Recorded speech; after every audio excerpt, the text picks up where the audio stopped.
come up with for this tournament. He's playing against Robert Gross, who is on just straight up blue-white spirits. Yeah, a very nice deck. He's got a fairly aggressive version of spirits. He's got always watching in his deck. He's got basically all the cheap spirits that he can play, and is just topping it out with 2 Archangel Abyssins. All right, so Chris Andersen is going to be on the draw. Robert's going to start off with a Mausoleum Wanderer, and after playing an Evolving Wilds and passing back, Robert Gross has a second Mausoleum Wanderer. It's going to attack Chris down to 18, and he just has a Prairie Stream for his second land. This card is going to be very, very good against the Band Company deck. It's an evasive flyer, so it can push some pressure in, but it is also just very good at delaying the card Collected Company or Dromoka's Command, which are the 2 big ways that Chris is going to be able to catch up when he's on the draw here.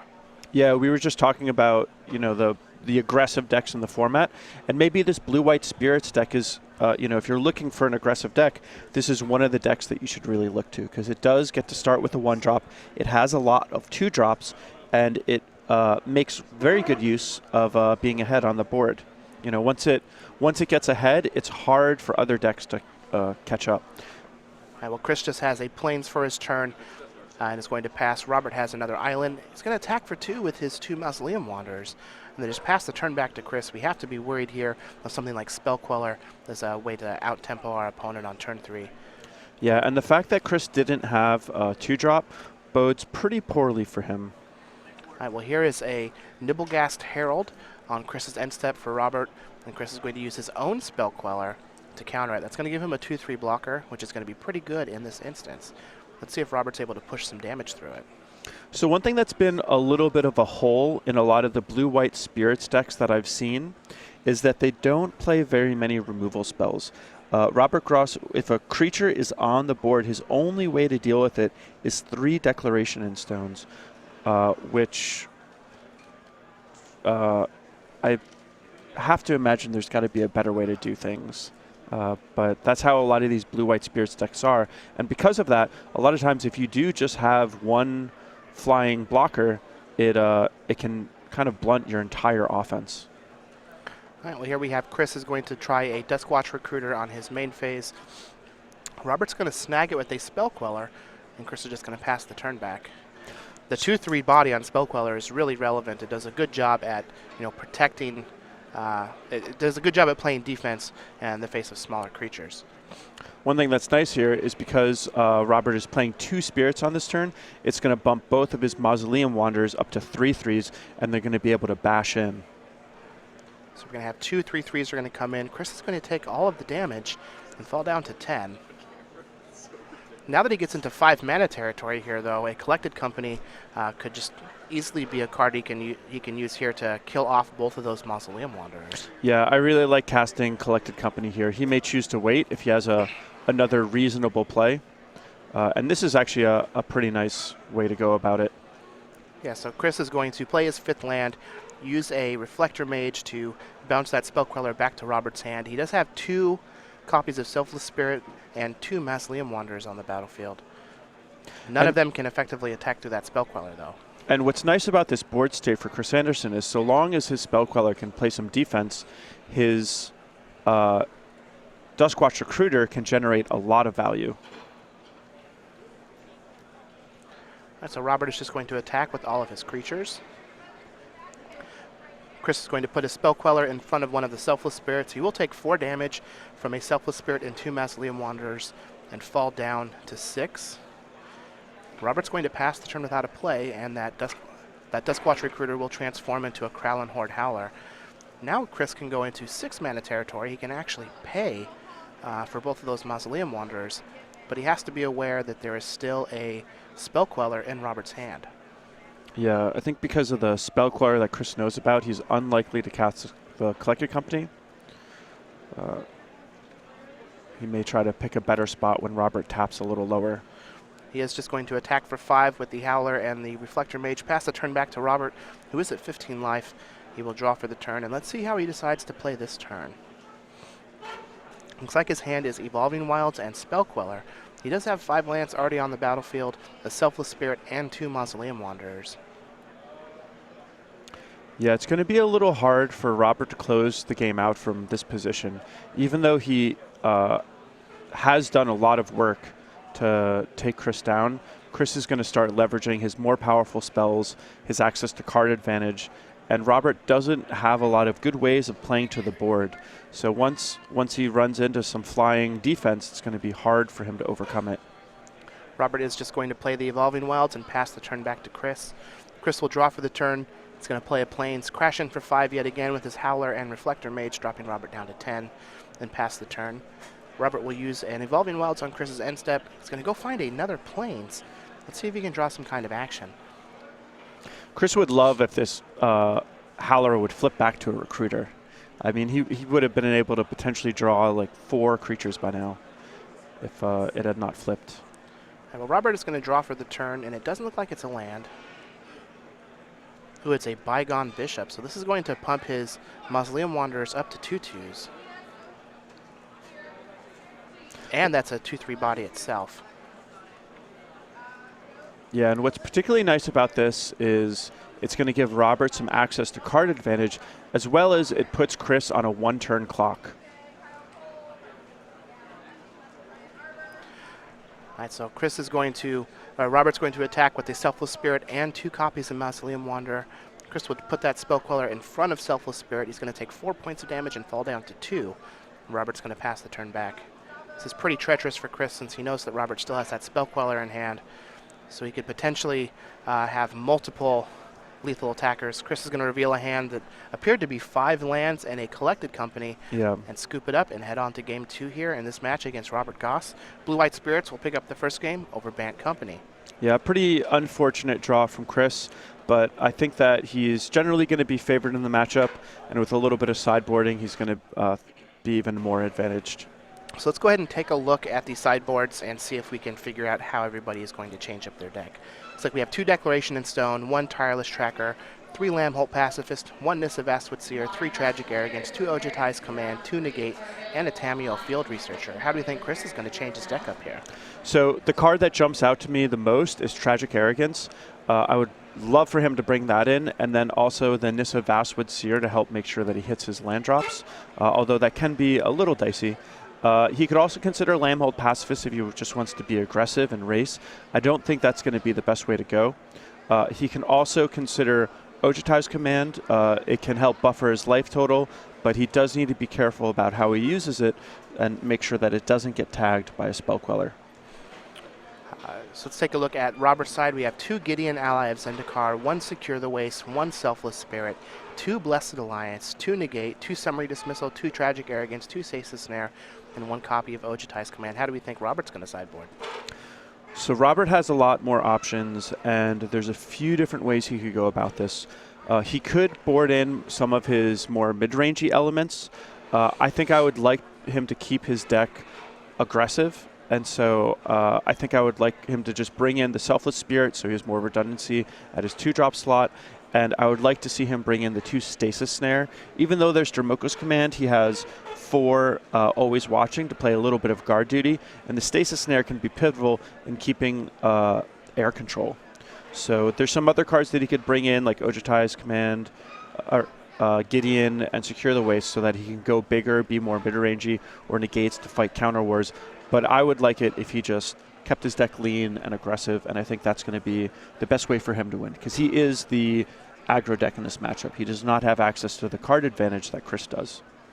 Yeah, when you have those 1-drops that you're wanting to attack with, even though one of the purposes that they serve is to disrupt the opponent's game plan, you still have to try and end the game before they become irrelevant. Right. So while the players are finishing up their sideboarding here, let's take a quick second and talk about the SCG newsletter. So if you want to get the up-to-date tips and tricks on how to build your deck, sideboard, and battle, make sure you check out our newsletter. It's your source for Magic the Gathering news. You can get the latest on the SCG Tour. You can watch the SCG Tour Match of the Week. You can receive exclusive deck lists and advice, catch up on all the event results, and you can even read an exclusive cardboard crack comic, which is generally very funny. Sign up for free. go.starcitygames.com/newsletter. Yeah, both of us have actually written for that. They have a pretty quick rotation of people who write for the newsletter. So not only do you get a nice variety of perspectives, but it's just the best way to keep up to date. You know, if you're only going to read one thing, it's a nice one thing to read. All right, so while our players finish up shuffling here, let's take a quick look at our Chris Andersen information slide and learn a little bit more about the captain of Team Card Hoarder. He is 26 years of age from Indianapolis, Indiana. He has 17 open top 8s, 1 open win with an invitational top 8. His brother is the lead singer for a rock band called We Are Forever. They're actually a pretty good band if you enjoy pop punk music. He is a 9-time Hearthstone legend, and he started playing Magic at the age of 4, which is extremely young. Yeah, Chris Andersen, he's a long-time great Magic player. He's a pretty young guy, but he's been just gaming and gaming and gaming all through his life. So he's definitely someone that I like keeping an eye on. He kind of goes in and out of the game every once in a while. I remember when he was playing Elves and thought he was going to quit for a little while. He got everyone to sign his Elf deck, but obviously, he just came back in full force, and here he is today. Magic's never going to quit you, so you can really never quit Magic. Yep, it's true. All right, Chris is going to lead off with a Forest, and Robert has that Mausoleum Wanderer on turn 1 yet again with the basic island. This time Chris does have a 2-drop, so that's going to bode very well for him. Sylvan Advocate seems like a very good card in this match. Yeah, and one of the good things that Chris can do is not only try to control the board, but also just race with these bigger, more efficient green creatures. Robert has a Plains on turn 2 and a Selfless Spirit, which is going to pump his Mausoleum Wanderer. He will get in for 2 points of damage and knock Chris down to 18. Chris is going to fire back with a Sylvan Advocate and just main phase that Spell Queller, get the 2/3 body on the battlefield that has flying. It's a great defensive tool, and a lot of times, like Misbind Click from formats past, sometimes you just got to main phase your flash threat to make sure it resolves.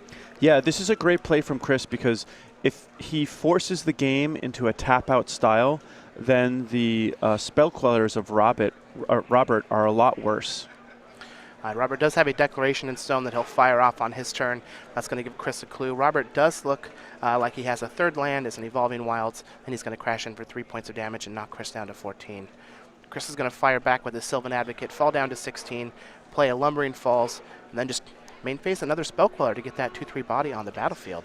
Yeah, I really like these main phase Spell Quellers. You just want that to be a blocker, and you want it to be in play. You don't have to get tricky and try to do it inside of combat because you can get blown out by your opponent's Spell Queller. It also looks like he has a Collected Company and a 5th land in hand, so if he's able to push this game into a situation where both players are tapping out on their main phase, he's going to be in much better shape to resolve that Collected Company, which will have a chance to pull him way ahead in this game. Yeah, and if you look at this board state right now, Chris can attack, but Robert can't. So Robert needs to do something. Fortunately for him, though, he just has 2 out of his 3 Declaration Stones. All right, so Robert is going to use another Declaration in Stone after cracking his Evolving Wilds on Chris's end step. He's going to crash in for 3 points of damage and knock Chris down to 10. But now Chris is able to cast this Collected Company on his main phase, and Robert's only able to tax it for 1 mana with that Mausoleum Wanderer. He will let it resolve, and let's see what Chris can find. Yeah, and Robert has a Spell Queller in his hand, but because Chris has been playing in a more tap out on your main phase manner, Robert just hasn't had an opportunity to use it. And now Chris is able to leverage his more powerful spells like Collected Company to get farther ahead on the board. Looks like he's going to find a Reflector Mage and a Selfless Spirit. He's going to bounce Robert's Selfless Spirit and attack in for 2 with his Sylvan Advocate, dropping Robert down to 14. So now we have a Mausoleum Wanderer on Robert's side, facing off against 3 creatures. He's not able to actually play that Selfless Spirit since it was bounced by Reflector Mage.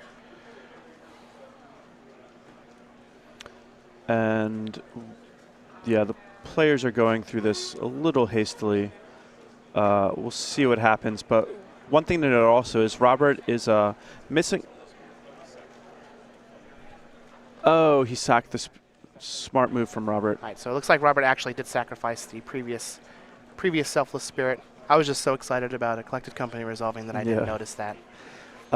So that play is very interesting. He played a Selfless Spirit to make his Wanderer 2/2, attacked with it. Chris blocked with his Spirit, and then Robert used Essence Flux to bounce his Selfless Spirit, making it a 3/2, but also growing Mausoleum Wanderer to a 3/3, which was able to allow it to live. And here we see Chris main phase yet another instant spell that's usually meant to be a reactive element. He just, I believe he gained 4 life and got a Selfless Spirit back. Yeah, so on Chris's turn, he's just going to attack for for 6 with his Sylvan Advocate as a 4/5 and his Reflector Mage, drop Robert down to 8, and then using Ojutai's command to gain 4 and put a 2/2 or a 2/2 cost creature onto the battlefield from his graveyard, he gets back a Selfless Spirit and just plays another Selfless Spirit. Now he can fire up his Lumbering Falls, which is now a 5/5, then attack in with a 5/5, a 2/3 Reflector Mage, and a 4/5 Sylvan Advocate. All of this with 2 clues still on the battlefield. Yeah, I almost would have liked Chris to just send in his 2 other Selfless Spirits also. This deck is giving a little bit more respect to what Robert can potentially do on this turn to play defense. But as it is, it's still just a lot of pressure. You can really see that Chris just has the bigger creatures in this matchup. Well, Robert has a Rattle Chains that he's going to use to pump his Mausoleum Wanderer, as well as they can give one of his spirits hexproof, but it does not look like Chris is going to be casting any spells. So we have a 2/1 Rattle Chains, a 3/2 Selfless Spirit, and a 2/2 Mausoleum Wanderer that Robert has at his has to play defense here. And it looks like Robert is just conceding and getting ready for game 3. And so Robert is just going to concede, and they're going to head on to game 3. Chris Andersen will even this set up, 1 game apiece on Bant Company against Robert Graves. They're both currently 8-1-1, so the winner of this match is going to move on to put themselves in pretty good shape to try and win out and top 8 this tournament. Do we think either player is going to change up their sideboarding? I think both. I think the roles still stay the same. Robert's going to have a slightly better time having the initiative. Counter spells are a little better, but I don't think he's actually going to change anything in his deck. Well, I could definitely get behind that. I think that both players know what their role is. I really like how Chris navigated that game, jamming his spells in his main phase, forcing Robert to react. We'll see if he's still going to be able to do that while he's being on the draw here. I think he's going to have a much more difficult time doing that. Now, we learned a little bit about Chris Andersen before the last game. He's been playing since he was 4. Yeah. That means he has attended a lot of pre-releases in his life. And coming up here, we have the Kaladesh pre-release. And we have this new, sweet, awesome parody playmat that we do for all of the pre-releases at StarCityGames.com. So you can get your Bengali Rye, is the name of the character here on our playmat. It is September 24th and 25th. And make sure you register today because it is a limited edition playmat. Once it runs out, it is out.